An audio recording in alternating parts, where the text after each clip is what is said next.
Hello and good evening, and welcome once again to Sunday evening at Better Than Before.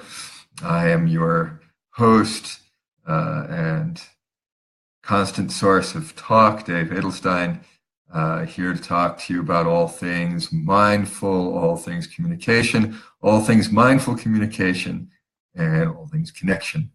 I wanted to follow up a little bit on yesterday's talk where I discussed the idea that no one can make you feel loved without your cooperation. That feeling loved, like getting angry or feeling happy or being afraid, are things that happen inside of you. They're your reactions to outside events. They're not caused by those outside events. They are caused by your emotional structure reacting or interacting with outside events. So in this sense, it's always important to remember, just to review a little bit, that no one can really make us angry. We get angry in response to things that people do. And more to the point, no one can make us feel love. We feel love in response to our internal emotional life and the things that people say and do. This might raise the question, well, I want to express my love. I want to share my love. And I want my significant other to feel loved when I do this. And the answer is you don't have that control. You can make the gesture, and you should make the gesture, but you cannot guarantee that the other person will react with feelings of love, which depend very much on what's going on inside of them. You can't control it. You can't make it happen. Meanwhile, then, so what should you do? If you can't make it happen, what's the right way to express your love? What's the right way to offer love to another person? This isn't a space for specifics where I'm going to say this or do this, because this varies with who you are and varies with who your beloved person is. I can't tell you what words to use or what to say. But when we are expressing our love, when we have the hope that the other person will feel loved, what we're really doing is saying what is inside us.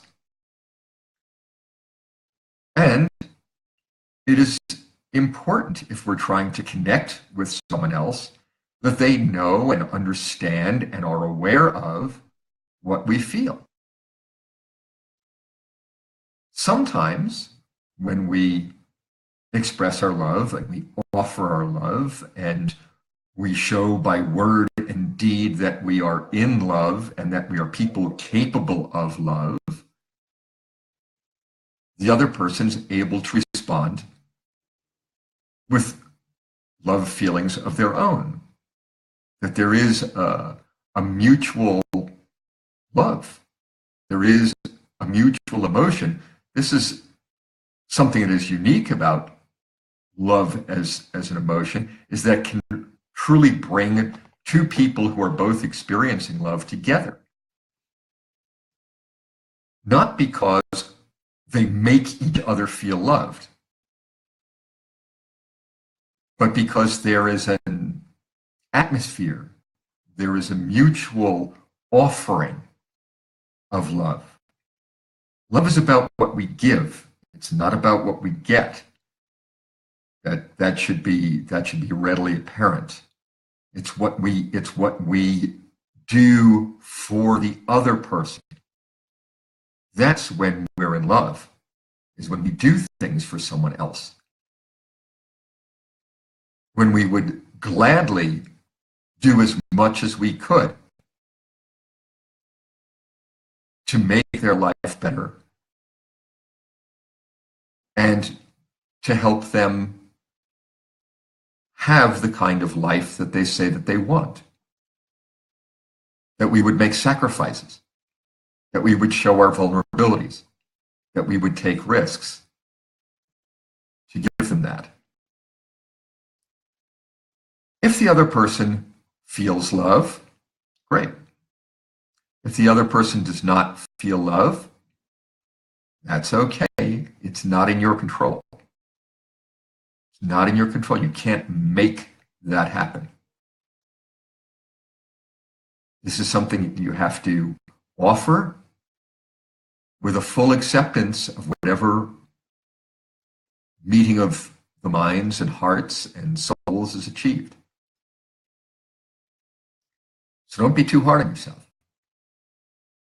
You can't make someone feel love, but you can give your love. You can offer your love. Their acceptance of that gift is up to them. Have a good evening.